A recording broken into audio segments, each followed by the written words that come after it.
By looking at Southwest Asia today, it may appear that Armenia is one of the less significant nations in the region, having a shrinking, already minuscule population and even smaller land area, and is probably best known in the United States and the Western world as that one post-Soviet Caucasian country that is essentially one of the last Christian nations in a sea of Islamic countries. However, the history of the Armenian nation stretches back nearly as far as the Romans, including a multitude of different chapters that have influenced many of the cultures around them and eventually led to the formation of the modern country of Armenia today. Although considering the turbulence and turmoil of the region, it is somewhat of a miracle that Armenia has even survived to the present day. All this rich history and intense conflict has led to the Armenian nation effectively extending far beyond its current borders as a country through its cultural, architectural, and linguistic impact, as well as one of the most significant ethnic diasporas proportionally for any given nation on Earth,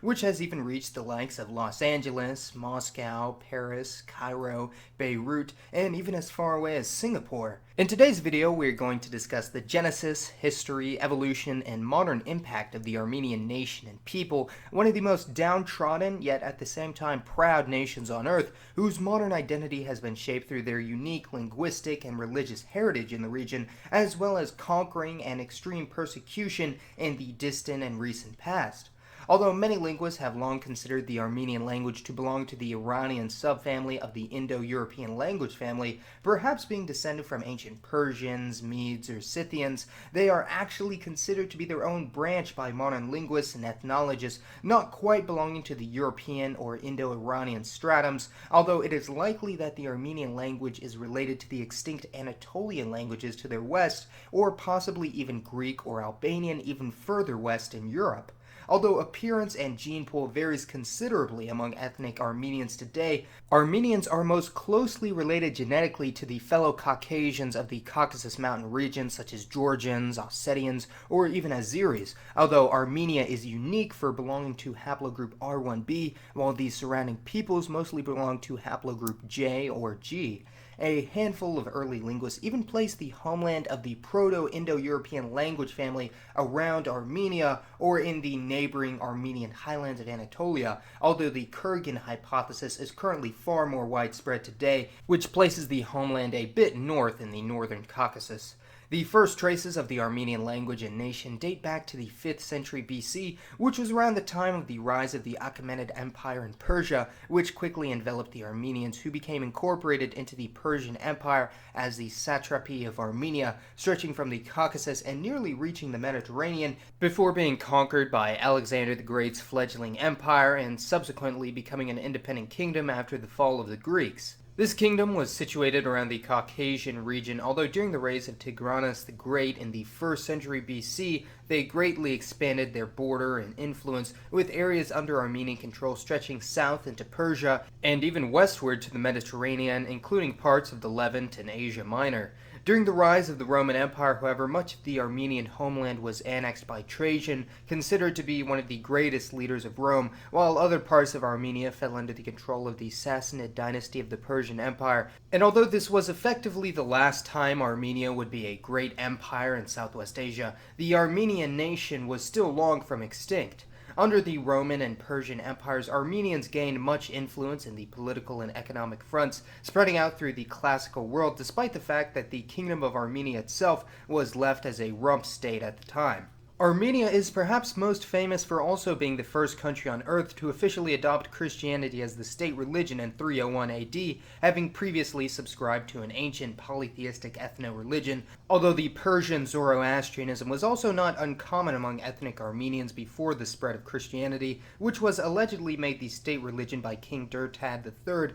after his illness was cured by a Christian monk. During the Byzantine and Sasanian wars of the following century, the last of the Armenian kingdom was annexed by the two superpowers, although this again was relatively short-lived, as by the 7th century, the Islamic armies had already dealt a significant blow to both the Byzantines and Persians, and the Umayyads had taken control of nearly the entirety of Caucasia, including Armenia. But once again, Armenia would gain independence as a modestly sized kingdom in the 9th century, but Armenia's greatest adversaries yet came not from the south, but to the east. Around this time, Armenian lands were inhabited not only by the Orthodox Christian Armenians, Georgians, Greeks, and Assyrians, but also large numbers of Muslim Kurds, along with smaller numbers of Persians, Arabs, and even Jews. The Seljuk Turks, hailing from Central Asia, dealt a major blow to the Armenian nation in the 13th century when the Islamic Turkic tribes migrated to Anatolia and the Caucasus, which would later become the nations of Turkey and Azerbaijan, respectively, groups we discussed in detail in a previous video. Although many Azeris and Turks do have light to moderate Central Asian admixture through these ancient Turkic tribes, by and large the bulk of their gene pool is shared by the surrounding peoples such as the Caucasians, Persians, Semites, and the Armenians as well, as no doubt countless ethnic Armenians were assimilated into the emerging Turkish gene pool in Anatolia. During this period of turmoil, Armenians found themselves allying with the most unlikely of combatants, including the Mongols and even the Catholic Latin Crusaders hailing from Western Europe, as the Armenians of the Mediterranean and the Kingdom of Cilicia were separated from the greater Armenian homeland. Now, this brings us to one of the longest and most significant periods of Armenian history, which is that under Ottoman rule, which, because of historical reasons, which we'll elaborate on soon, is a very sensitive subject for many Armenians and the surrounding people. During the Ottoman period, Armenians were an important, perhaps one of the most important minority groups in the empire, making up a significant minority in eastern and southern Anatolia, although during this time period Armenians also moved in smaller numbers to Greece and other areas of the Balkans and Eastern Europe. Although the Ottoman census was notoriously unreliable in the enumeration of ethnic and religious minorities, various historians have made estimates after the fact, concluding that the greatest concentration of Armenians in the Ottoman Empire was in the 6 vilayets of Van, Erzurum, Bitlis, Diyarbakir, Sivas, and Marmaratulaziz, constituting around 30 to 60% of the population of these various vilayets, collectively known as Western Armenia, while the Armenian population in Russia, and later the Soviet Union, was known as Eastern Armenia. During World War I, due to the conflict between the Ottoman and Russian empires, many Armenians were accused of collaboration with the Russians, and combined with the desire to purge the empire of all non-Islamic influence, this led to the tragic, nearly decade-long conflict of the Armenian Genocide, wherein a disputed but no doubt significant proportion of the Western Armenian population was slaughtered or forcibly displaced, something no reputable historian actually denies,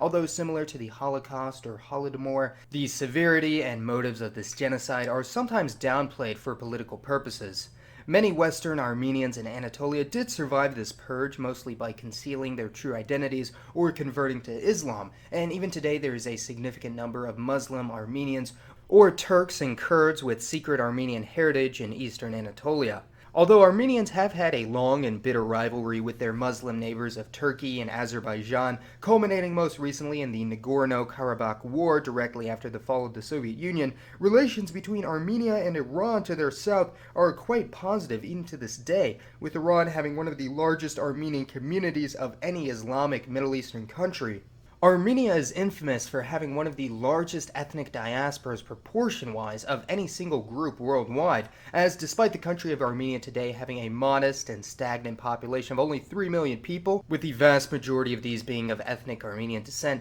the number of ethnic Armenians or those of partial Armenian ancestry outside of Armenia is many, many times larger than this. Again, this is due to historical factors such as Armenian merchants and migrants traveling to other parts of the Middle East, along with forced relocation programs implemented by Stalin, which saw hundreds of thousands of Armenians scattered as far away as Siberia or Central Asia, and of course the Armenian Genocide, which saw many Armenians scatter from Anatolia all over the world, especially the Levant. Following the dissolution of the USSR, another wave of Armenian migrants began to stream out of many of the former SSRs, especially Azerbaijan, Georgia, and Central Asia, heading mostly back to their home nation of Armenia, but also towards the United States and Russia, both of whom have seen their Armenian communities explode in the past few decades. Essentially, the largest ethnic Armenian community outside of Armenia is in Russia, especially the North Caucasian regions such as Krasnodar and Stavropol,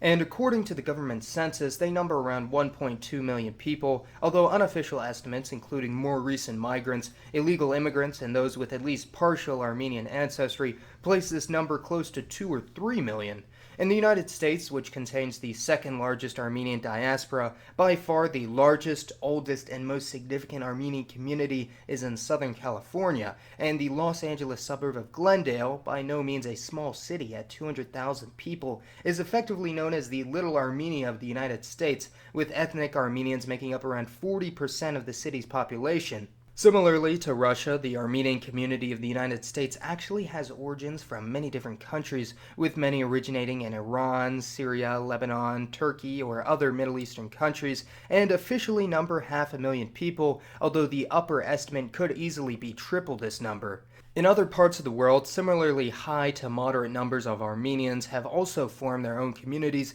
including Canada, Argentina, Brazil, and other Latin American countries, France and other Western European countries, other post-Soviet regions, and there are even large numbers of Armenians still nestled in the Middle East, such as Deir ez-Zor in Syria or the suburbs of Beirut in Lebanon. The list of Armenians that have become politicians, celebrities, or have otherwise gained international recognition is truly too high to list here, and despite being a rather small, seemingly insignificant country today, Armenia is truly more than meets the eye. Let me know your thought on the nation of Armenia today and the historic journey that has led to the Armenian community becoming one of the most internationally recognized in the world, as there is plenty we didn't have time to discuss in today's video. As always, thank you all for watching. This has been Mason,